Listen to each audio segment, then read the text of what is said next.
Hey everyone!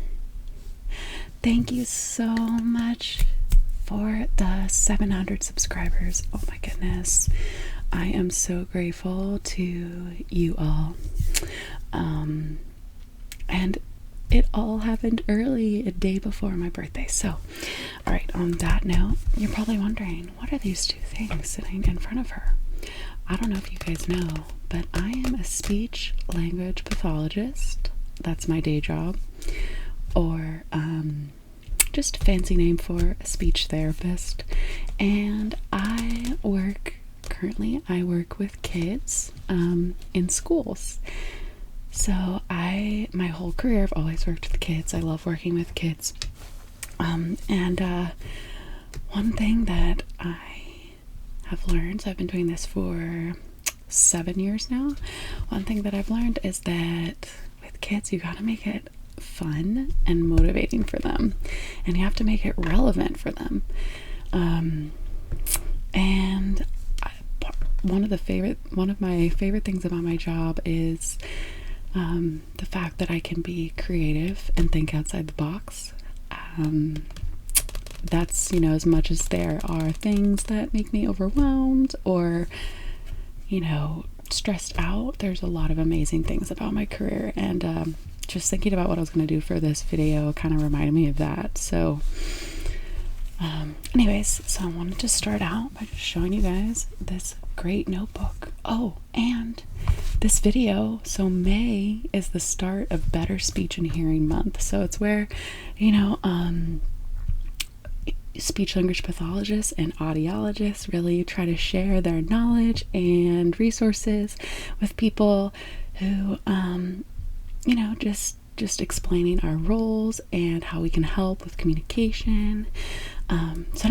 So pretty relevant stuff. Okay, so I just wanted to show you guys this notebook.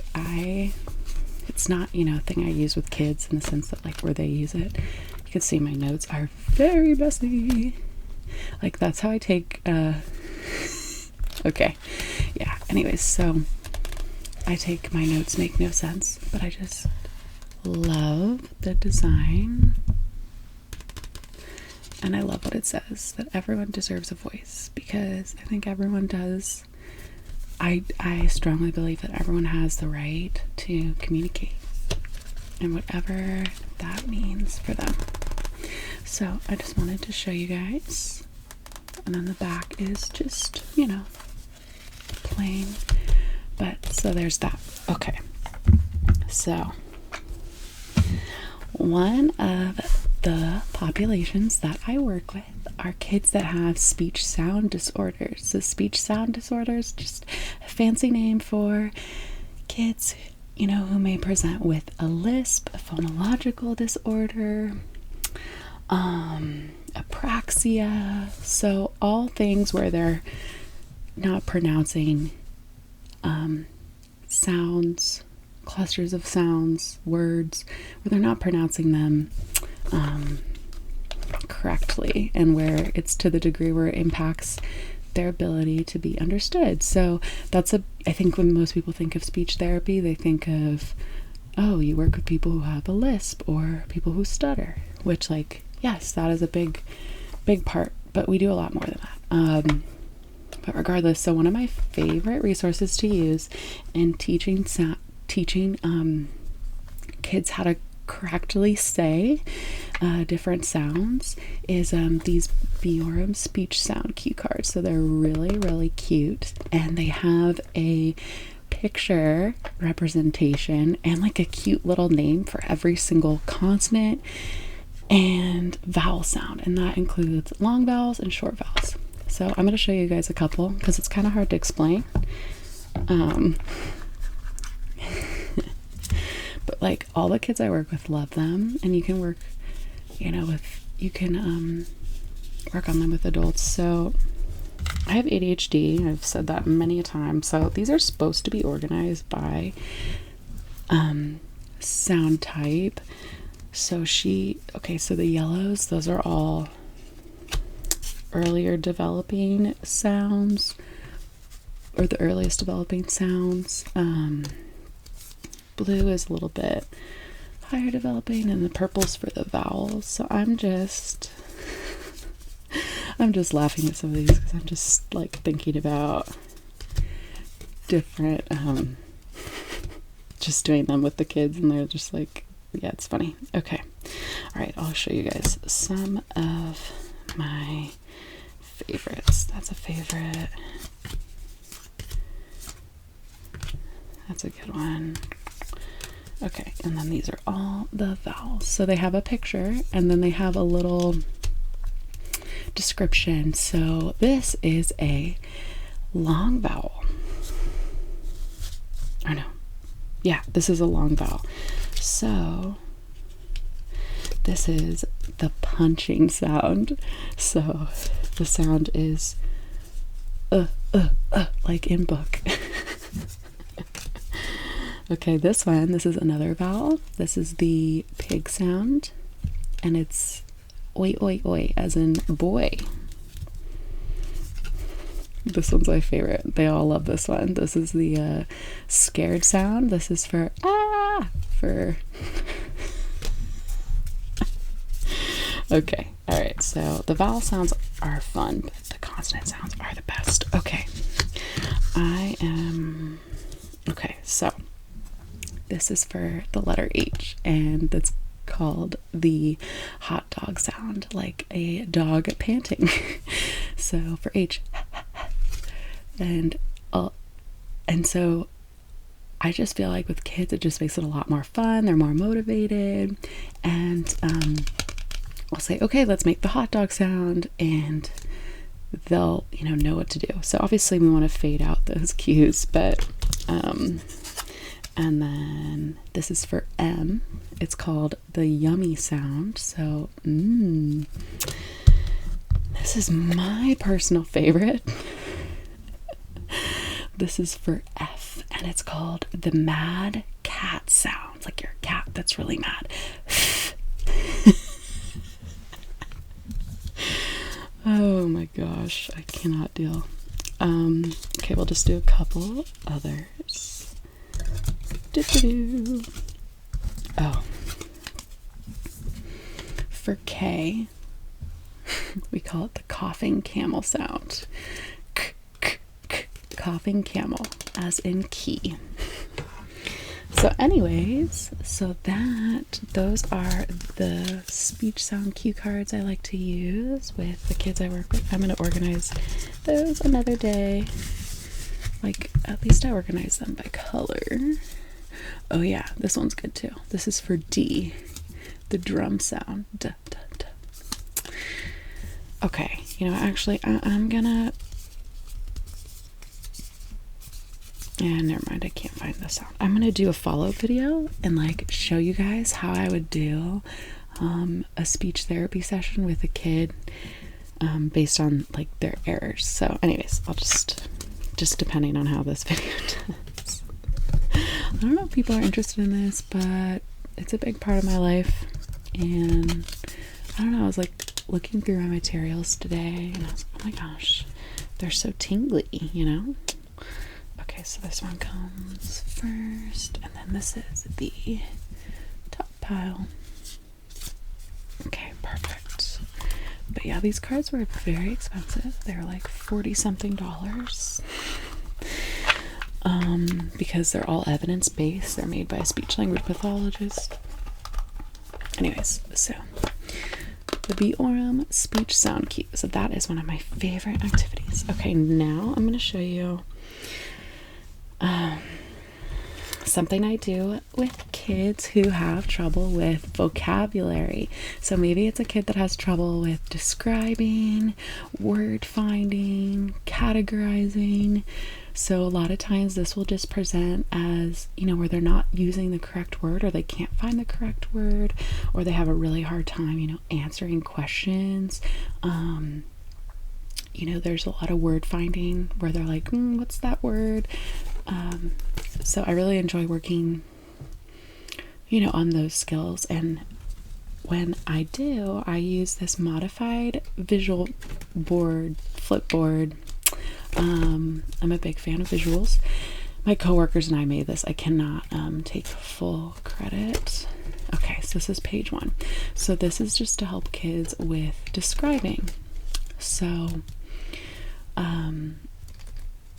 so when we describe, you know, we first talk about, okay, let's think about our senses. Let's think about, what does it look like? You know, when we're thinking of what things look like, we can think of the colors they are. And then there's picture representations of the colors. And then if we're thinking about another thing visually, what shape is it? And then size, is it big? Is it small? And then categorizing, so what group does it go in? Is it a fruit? Is it a instrument? Weather? Transportation? Oh my gosh, that is my favorite. So majority of the kids I work with are boys, and don't get me wrong, the girls I work with love cars too, but you know, the boys I work with, they love trains, they love cars, they love monster trucks, all that. So especially the littler ones, like we're working on groups and it's a car, and I was like, what group does it go in? And this word is so big, transportation. And it's like, and it's a really long, how many syllables? Transportation. Yeah. I'm like, man, I should just put vehicles there. Why did I choose that word? And then blue, what do you do with the thing? So verbs that are associated with it. So what I'll do to make it fun for kids is I'll pair this board with, I have in this bag, they are called, I'm like shook at how this video is very different from my norm. They're called present surprise toys. So one of the things my kids like to do, especially my kids, you know, who have preferences, maybe or especially my kids have ADHD, sensory, you know, needs, autism, putting things in numerical and rainbow order, like that's the go-to, and I do that as well. So these are called present surprise toys. You know what, let me put them like that. And oh man, okay, so they go in rainbow order. So let's just do up to, okay, so, and then when I teach kids their colors of the rainbow, some of them love to sing, so we'll do red, orange, yellow, green, blue, purple, pink. Okay, all right, so what you do is you pick a present, and I'm like, okay, let's shake it. Ooh, what do you hear inside? Let's open it. Oh my gosh, let's take it out. It's an airplane. Woo. And then we would use this and say, okay, what does it look like? Let's think of the colors. Oh, it's like a kind of a white and red. Okay, and what shape is it? Oh my gosh, well, it has so many shapes. Some rectangles, some squares, kind of like half parallelograms. What does it look like? Is it big or small? Well, this one is small, but if it was a real airplane, it'd be big. And then, what group is it?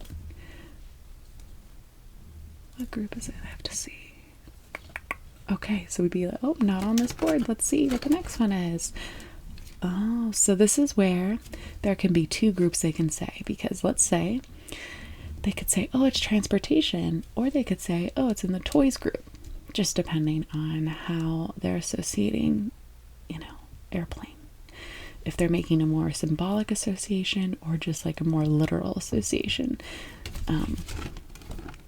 And then, you know, what do you do with it? So this is kind of, I would just say, oh, you go places or you fly. How does it feel? These aren't as relevant, but yeah, so that's how I would use this activity board. And then I'll just show you guys. I don't even know how much time this video's been recording. It doesn't say.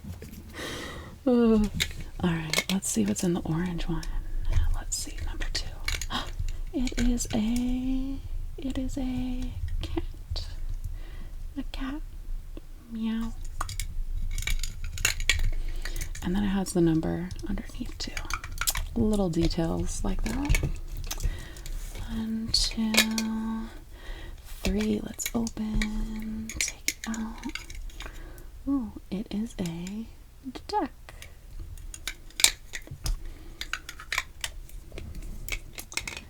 Okay, let's see. Number 4. Let's open it. Ooh, it's a dinosaur, or a stegosaurus. And I only know the names of dinosaurs because of working with kids, to be honest. Oh gosh. Okay, number 5. What's in number 5? This one doesn't really make sense to me because it's green, and the only thing that's green is the nose, but it's cute. Teddy bear. And my personal favorite, number 6, teal or turquoise. What's in this one? It's a robot, and I'll say beep bop boop. I'm a robot. And I love that. Okay. Alright, so I'm gonna put that back in here.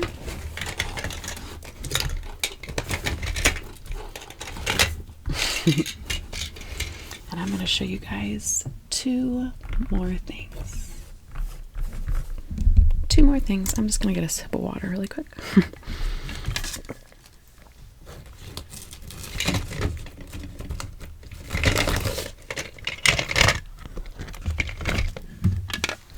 Oh man, I'm thirsty. Okay. Another thing that I love to do with kids are board books, especially my younger kids, where I'm really trying to work on pre-literacy skills. So those are just the skills that kids have with reading, you know, like being able to turn the page, visually scan. And you know, a lot of little kids don't really want to just sit and look at a book, you know, they want to get their hands all up in it. Very touchy. So I love these books. This one's called That's Not My Unicorn. That's Not My Unicorn. And this one really, what I like about these books is it focuses on one kind of core vocabulary word. So the one that it focuses on is not, and like description words. So each one, there's a different thing. Let's see if I can, sorry, I just want to. That's not my unicorn. Its ears are too soft. Let's see what's next. Oh, that's not my unicorn. Its hooves are too bumpy.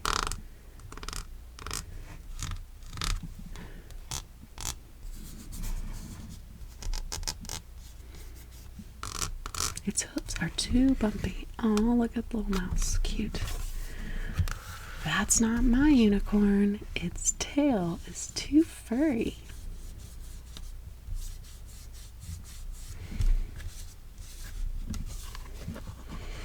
That's not my unicorn. Its wings are too smooth.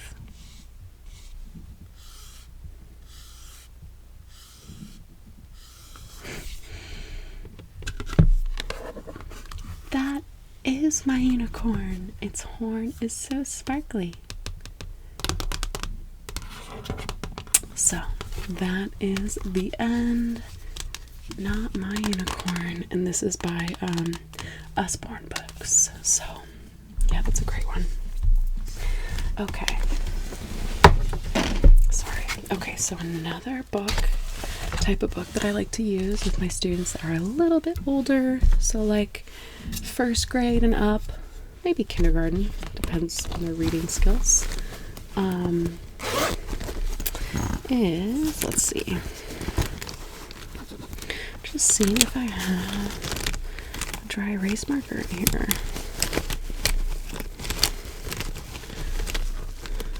I do not. Okay, That's all right. This is my pencil case. Okay, so these are interactive books that so I didn't make like the content. I actually have made books like this where I used where I made the whole book. I will show one of those, but this is a laminated Velcro interactive book, so where you can rip off the pieces and put them where you need to go. So this one is called Shopping with Dougie, and it's about going grocery shopping. This is my go-to favorite. So Dougie is going shopping. He needs help picking out the right food. Okay. I need to have some more space over here. Hold on. Oh my goodness, I am a hot mess express. What the hell? Okay. Dougie has a shopping list. Help him find everything that he needs. So here's his list.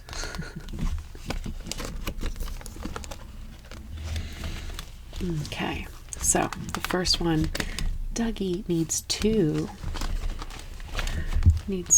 pieces of fruit. Can you help him find it?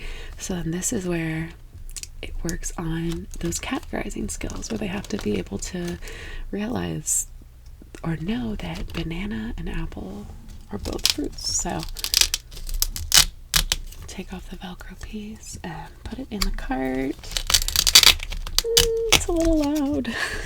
Take that, turn it down just a little bit. Ooh, that sounds cool. And the apple, they're both fruits. And then this is what they love doing. I give them a dry erase marker and then I say, okay, we got the two pieces of fruit, check. And then this one, Dougie needs two breakfast foods. Can you help him? So let's see. So we have cereal and pancakes. So it kind of just keeps continuing that way. And then, yeah, this is the work of my student. And then what I love is at the end it works on making sentences. So strawberry is a fruit, cupcake is a dessert, milk is a drink. So that is definitely a favorite of mine. Alright guys, so I am going to stop the video now. I still have more things I'd love to show you guys, but I'm curious if you guys want to see more videos like this. If you do, just let me know in the comments and let me know which one you would have liked the most when you were a kid. Alright everyone, good night, sleep tight, don't let the bed bugs bite. See you all soon. Bye.